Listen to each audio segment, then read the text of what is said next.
ये 11 तारीख को हम लोग एक कलेक्ट्रेट का घेराव कर रहे हैं यहाँ के जनहित मुद्दे को लेकर और ख़ासकर उस जेनजीस और युवाओं को लेकर जो श्री राहुल गांधी जी ने अभियान चलाया छात्रों की गूंज, उसी फ्रेम पे हम ये प्रोग्राम रखेंगे और खुला मंच है ये। और कोई भी यहाँ पे, जैसा सूर्या भाई ने कहा कि राजनीतिक मंच नहीं है, हर व्यक्ति का स्वतंत्र जो उसकी आज़ादी है वो आके मंच में बोल सकता है। सामने कन्वर्सेशन, बातों का कन्वर्सेशन करेंगे हम और इस चीज़ को आगे बढ़ेंगे। जैसा कि आपने कहा कलेक्टर को ज्ञापन सौंपेंगे और फूल वगैरह दे करके उनको अवगत भी कराएंगे।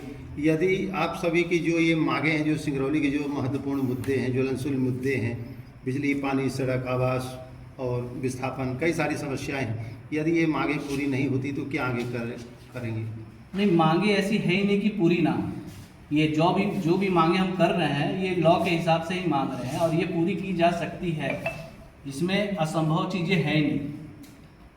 और यदि नहीं होता है तो इसके बाद भी और रास्ते लोकतांत्रिक तरीके से हम चलेंगे, धरने पे बैठेंगे, सत्याग्रह पे बैठेंगे, भूख हड़ताल पे बैठेंगे। और रह गई गुलाब की फूल की बात, तो ये इसका प्रतीक है कि हम जेनजीज को, जो दिल्ली जंतर मंतर में आपने देखा होगा कि बताया गया कि पत्थर ये मार रहे थे, तो वो जेनजीज पत्थर नहीं मार रहे थे, इसका प्रतीक हम लेके चलेंगे। आज यूथ कांग्रेस द्वारा जो ये प्रेस वार्ता सर्किट हाउस में आयोजित की गई है, उसका मुख्य तारतम्य यह है कि 11 तारीख को हम युवाओं की आवाज़ के लिए एक खुला मंच दे रहे हैं यूथ कांग्रेस के बैनर तले, जिसमें ज़िले के सभी युवा जो बेरोजगार से, विस्थापन से, सड़क दुर्घटना से, हमारी जो भी मांगे हैं उससे प्रभावित हैं, उनके लिए खुला मंच है। वो सादर आमंत्रित हैं, अपनी बात रखें और उनकी बातों को हम जिला कलेक्टर, चूँकि ज़िले के कलेक्टर मुखिया होते हैं, उनके तक लोकतांत्रिक तरीके से पहुंचाएंगे। देखिए, यूथ कांग्रेस के लोकप्रिय अध्यक्ष आदरणीय प्रेम प्रकाश सिसोदिया जी के द्वारा आज प्रेस कॉन्फ्रेंस का आयोजन किया गया है। 11 तारीख को, 11 अगस्त को कलेक्ट्रेट कार्यालय का घेराव होना है। आज जिस प्रकार से पूरे देश प्रदेश में यूथ परेशान हैं, हताश हैं, निराश हैं, पढ़ लिख करके बाहर से आ रहा है, दिल्ली, बॉम्बे जैसे बड़े बड़े इंस्टीट्यूट पढ़ लिख करके आ रहा है, लेकिन उसको सिंगरौली की धरती पे नौकरी नहीं मिल रहा है, कहीं न कहीं वंचित है। मैं सिंगरौली के तमाम नौजवानों से आह्वान करता हूँ, उनके माता पिताओं से आह्वान करता हूँ कि 11 अगस्त को बढ़ चढ़ करके यूथ कांग्रेस में हिस्सा लें, अपनी मांग को वहाँ पे रखें, अपने न्याय को लड़ करके, मांगने से नहीं मिले, लड़ करके लेने का काम करें, तभी ये शासन प्रशासन भारतीय जनता पार्टी उसमें आने का काम करें। आज यूथ कांग्रेस के द्वारा प्रेस कॉन्फ्रेंस आयोजित किया गया है, क्या कुछ विषय हैं आप लोगों के?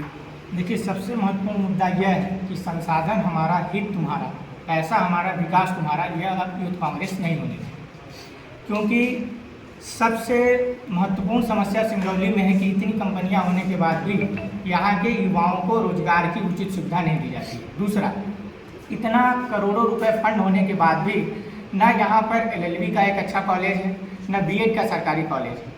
तो कहीं न कहीं यह सरकार युवाओं के हितों की बात न कर कर केवल 2 लोगों की बात करती है। एक तरफ जो भाजपा के नेता दलाली करते हैं कंपनियों में, और दूसरा जो कंपनियां होती हैं जो सिंगरौली के युवाओं के हितों के लिए कभी भी काम नहीं करती है।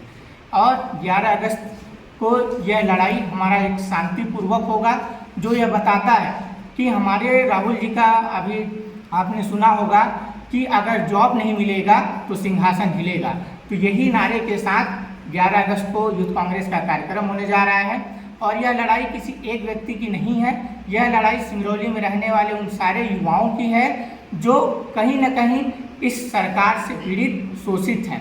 इसीलिए मैं सारे युवाओं से आग्रह करूंगा कि इस 11 अगस्त की लड़ाई में आप बढ़ चढ़ कर हिस्सा लें, क्योंकि बूंद बूंद से जिस तरीके से घड़ा भरता है, उसी तरीके से अगर एक घर से एक युवा निकल कर आता है तो सत्ता भी मिलेगी और हर कोई आपकी बात को सुनेगा।